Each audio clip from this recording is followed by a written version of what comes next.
Mangwana Nimalelepo Vukenjani Krekwas, welcome to Africa. Good morning, your portal into Africa's potent stories. Today we cover Uganda setting January 15 for its general election as Museveni seeks another term. Gen Z protesters in Madagascar challenge the military-appointed prime minister, and Mozambique's Venancio Mondlane denies calls for street demonstrations amid commemorations for slain lawyer Elvino Dias. In France, former President Sarkozy begins a prison term linked to Gaddafi's campaign financing, while Ivory Coast promotes reconciliation marriages to ease ethnic tensions. UN at 80 reflections highlight youth engagement and Namibia's long-term partnership with the United Nations, plus Namibia's midterm budget review as deficit rises to 4%. Watch Africa Good Morning on DSTV 285, GoTV25, 1up2.com, and NTV Africa on YouTube. My name is Ashwin Berry. Top stories shortly. Life is unpredictable, and one needs to be protected against any eventuality. Get Santam legal access from as little as $50 Namibian a month for when you find yourself in need of legal representation due to civil cases, criminal prosecution, and family matters such as divorce, child maintenance, and custody. It also covers labor disputes, disciplinary hearings, and unfair dismissal or retrenchment. With Santam Legal Access, you'll receive free legal advice on almost every legal aspect, whether the specific matter is covered by your policy or not. For true peace of mind and legal protection when you need it most, call us on 061 292 8000. Santam. This is freedom.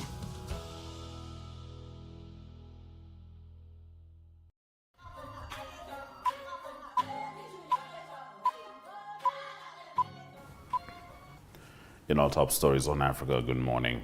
Uganda's Electoral Commission has set January 15, 2026 as the date for the nation's general election, where President Yoweri Museveni will seek to continue his tenure approaching 5 decades.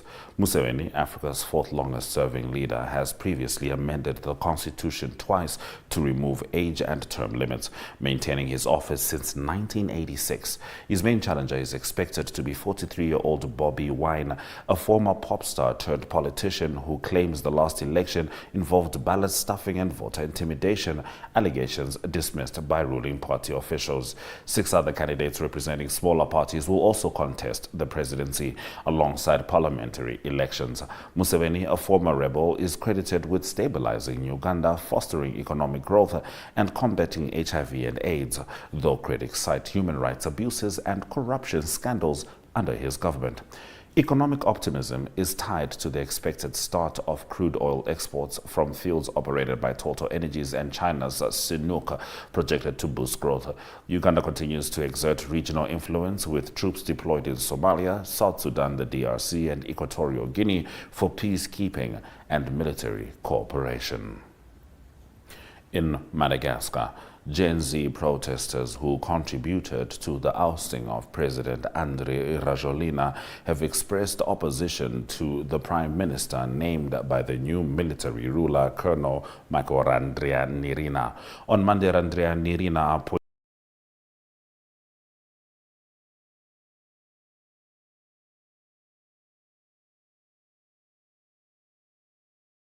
with their vision for structural change.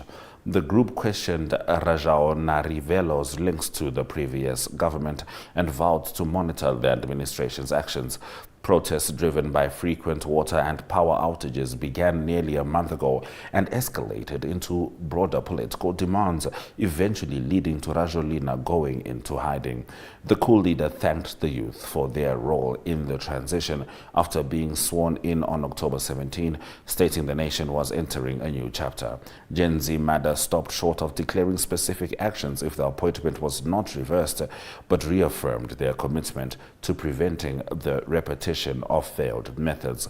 Demonstrations continue to shape the country's political trajectory as citizens evaluate the new leadership and the pace of promised reforms.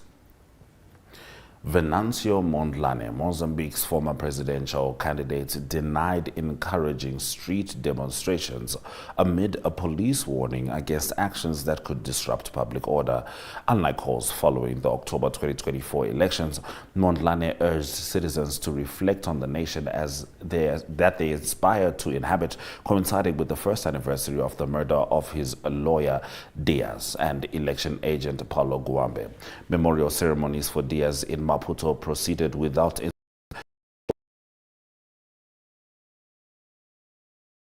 and though party officials used the gathering to distribute membership cards. Mondlane hailed Dias as the party's first hero, emphasizing his symbolic role in resistance and struggle. The Mozambican Bar Association criticized the National Criminal Investigation Service for failing to progress in solving Dias's murder, highlighting the erosion of trust in justice. At the time of his assassination, Dias had worked on appeals against perceived electoral fraud. The Bar Association underscored the ongoing threats to the legal profession and reaffirmed its commitment to ethical practice, praising Dias's courage and professionalism as a standard for the nation's lawyers.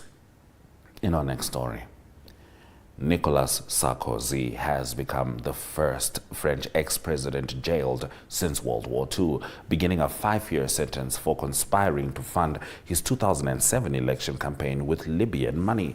Leaving his Paris home, he was applauded by over 100 supporters while holding hands with his wife, Carla Bruni Sarkozy, as he entered La Santé prison's isolation wing.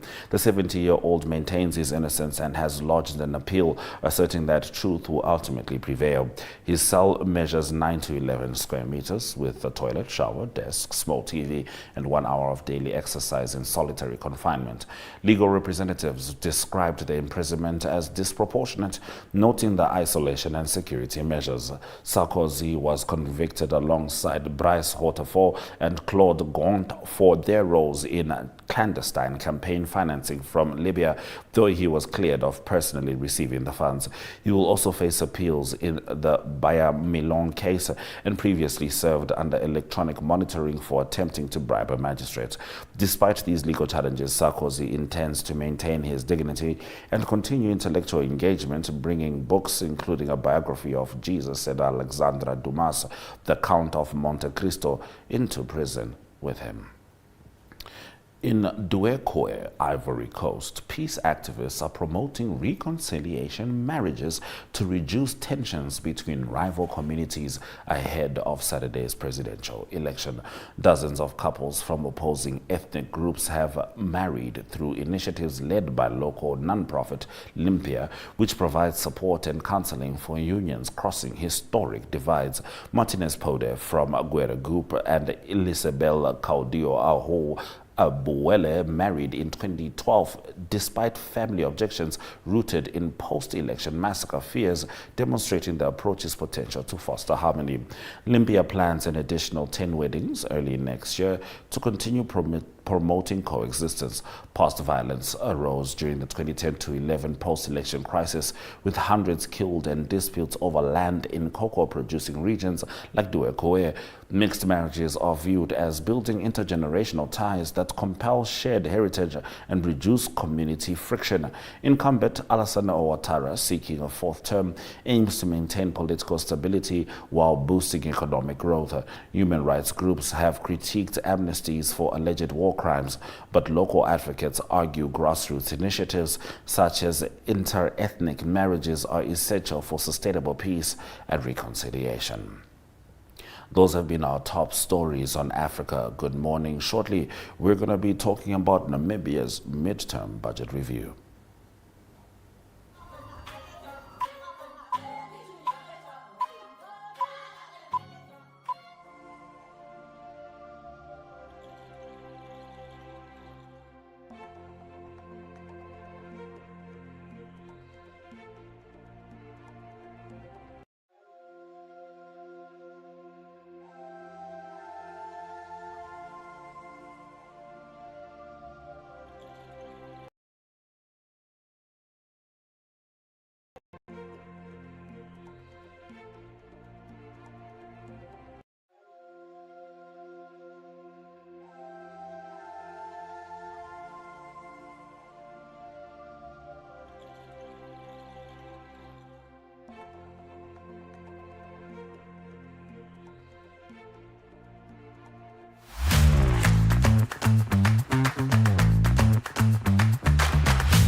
Namibia's Finance Minister Erika Shafuda, during the 2025-26 midterm budget review presented on October 21, announced that Namibia's budget deficit has risen to 4% of GDP for 2024-25, up from 2% in 2023-24, following a 3.2 billion Namibian dollar rise in operational spending to address emergencies and social needs. Public debt climbed by 1.3%, reaching 167.2 billion from 153.7 billion Namibian dollars the previous year, while 40% of estimates by end September 2025. Under the theme Beyond 35 for a Prosperous Future, the review emphasizes fiscal consolidation alongside strategic social investment. The Ministry of Health and Social Services received priority reallocations, including 185 million Namibian dollars for hiring 1,537 additional health workers and 450 Namibian dollars for an emergencies fund. Now, key infrastructure projects include ongoing renovations at Katutura Intermediate Hospital and 40% completion of Phase 1 of the 500-bed Commerce District Hospital. The Ministry of Sport, Youth and National Service secured 1.3 billion, a 46% increase, with 63% for sports, 24% for youth programs and 13% for administration. 814 million Namibian dollars was proposed for Vote 27, supporting tertiary education subsidies and reviving the high-performance sports program. Let's have a look at the economic indicators.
Heading into more economic news, this time from broader Africa. South Africa's Minister of International Relations and Cooperation, Ronald Lamola, reported quote-unquote positive vibes from the U.S. Congress regarding the potential renewal of the African Growth and Opportunity Act. Speaking at the FT Africa Summit, and this was in London, Lamola described ongoing bilateral trade discussions with the United States as productive, raising hopes that the free trade agreement, which expired just last month, could be reinstated before year-end. The talks aim to bolster continental trade and investment opportunities, enhancing economic relations between South Africa and the United States. Lamola's remarks indicate optimism, and this is on both sides, with negotiations focused on aligning legislative and commercial frameworks. Successful renewal of AGOA could strengthen South Africa's exports, provide market access for regional products, and support broader economic integration across Africa. While discussions continue, the positive signals from lawmakers reflect a willingness to engage collaboratively, potentially paving the way for renewed trade incentives that benefit African industries, employment, and economic growth in alignment with broader continental development goals. And Swiss-based Coca-Cola Hellenic Bottling Company has agreed to purchase a 75% stake in Coca-Cola Beverages Africa, CCBA, for $2.6 billion, expanding operations into 14 additional African markets. The acquisition grants HBC operational control over one of the continent's largest bottlers, responsible for roughly 40% of Coca-Cola beverage sales in Africa. The deal, valued at $3.4 billion, includes an option to acquire the remaining 25% within 6 years. CCBA's portfolio spans popular beverages such as Coca-Cola, Fanta, Sprite, and Minute Maid, with energy drinks like Monster in select markets. The acquisition is expected to enhance the regional value chain, fostering industrial growth, local sourcing, and small and medium enterprise participation. In South Africa, concerns over potential job losses have emerged amid restructuring, with unions urging protection of employment. HBC plans a secondary listing on the Johannesburg Stock Exchange, signaling commitment to the continent. The deal reinforces Coca-Cola's strategic shift in Africa, aiming to strengthen long-term investment, operational sustainability, and position the continent as a hub for beverage manufacturing and innovation in response to a growing youthful consumer base. We're going to take a quick break before we return to talk about the United Nations at 80.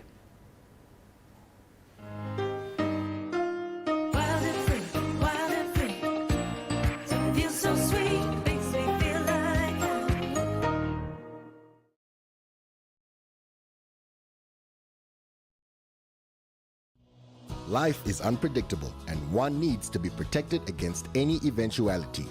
Get Santam legal access from as little as 50 Namibian dollars a month for when you find yourself in need of legal representation due to civil cases, criminal prosecution, and family matters such as divorce, child maintenance, and custody. It also covers labor disputes, disciplinary hearings, and unfair dismissal or retrenchment. With Santam Legal Access, you'll receive free legal advice on almost every legal aspect, whether the specific matter is covered by your policy or not. For true peace of mind and legal protection when you need it most, call us on 061 292 8000. Santam. This is freedom.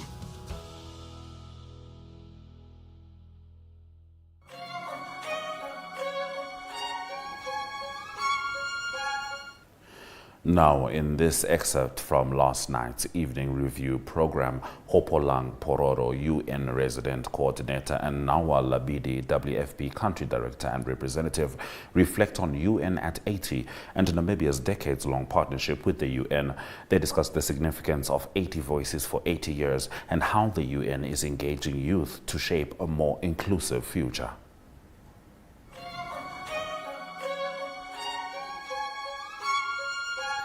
UN is celebrating 80 years globally. What does this milestone mean, not just for the world, but particularly for Namibia? Good afternoon, and thank you, Ashwin, for giving us this opportunity to come and share a little bit on what UN at 80 means. So, as you have said, and I really would like to pick from there, is that we are the glue that brings countries together, no matter what size the country is. But since 1945, 8 years ago, we have been doing this and bringing countries together and doing what no one country could ever do. So Namibia has been part of the UN, and this UN at 80 for us is really a celebration and a renewal of purpose for the institution itself. And what I would like to also mention is that, where we are right now with the UN, there's a lot of attack, and the attack of particularly the principles of the United Nations. And also too, the conflicts continue, climate change continues, hunger, poverty, all that continues, and we are really far from meeting all the targets of the SDGs. So I would like to also pick up one quotation which I think is so apt for the conversation that we are having today, and I'm quoting our Secretary General. And he says, "We are moving towards a multipolar world, but without strong multilateral institutions, multipolarity has its risks. As Europe learned in the First World War, to meet these challenges, we must not only defend the United Nations, we must strengthen it. That is the purpose of Agenda 2030, the Pact for the Future, and the UN 80 initiative to renew the foundations of international cooperation and ensure that we can deliver for people everywhere. So taking what our SG has said and bringing it down to Namibia, the UN has been with Namibia from the time of its independence, and even as we continue to engage right now with the UN, with the government of the Republic of Namibia. And what we are basically looking at is how are we working together to help Namibia to achieve the priorities which have been articulated in their various national development plans. And whether we are talking of governance, equality, social transformation, because these are areas, broad areas where we've been working together, this, I think, demonstrates then our commitment, and as well as Namibia's commitment to multilateralism. So really, as you ask and say, what does this milestone mean for Namibia and the world? It means basically that we have to continue to engage with the Namibian government. Of course, the institution being relevant, agile, for us to be able to meet the changing landscape as we see it. Yes, thank you for that. Very, very well said. And I do feel like the quote from Secretary General Antonio Guterres was also, very reflective of the times. And I have to be very honest. I didn't expect that much frankness, and I truly appreciate that without a doubt. Now, the theme is 80 voices for 80 years, and I think that it is absolutely powerful. What inspired this theme, and how does it possibly reflect Namibia's journey with the United Nations? Thank you for that as well. So the theme really was trying to look at what the UN has been supporting the government of Namibia for the past 80 years. So we tried then to get the 80 voices for 80 years, and then looking along the whole life, let me say the life cycle, young people, youth, adults, elderly, and to get their understanding of how they have seen the work the work that the UN has been doing in Namibia, in terms of achievements, in terms of some of the challenges, in terms of the hope. So it was really trying to be inclusive of the entire population of the Namibian country, of Namibia, because especially when we say we started the journey with Namibia during independence, when you look for somebody 70s, 80s, they know what the role the UN played then. And when you look at a young person, they can say, oh yeah, we've heard this. And when you look at the younger ones, then they also might be a bit, have their own perspectives, as well as looking at those who are living with disabilities. So it was not just saying, let's just take one segment of the population, but let's look across the entire spectrum and pick a few voices. So that is really what inspired that.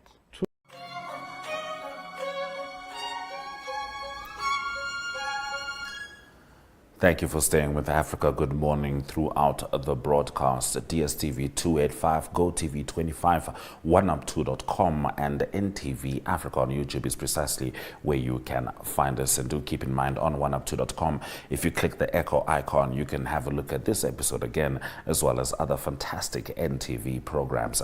Because on oneup2.com, Echo Primetime truly is anytime. This has been a wonderful show. We look forward to seeing you tomorrow on the 23rd of October as we continue to dig into Africa's most potent stories. Swera Jakanaka.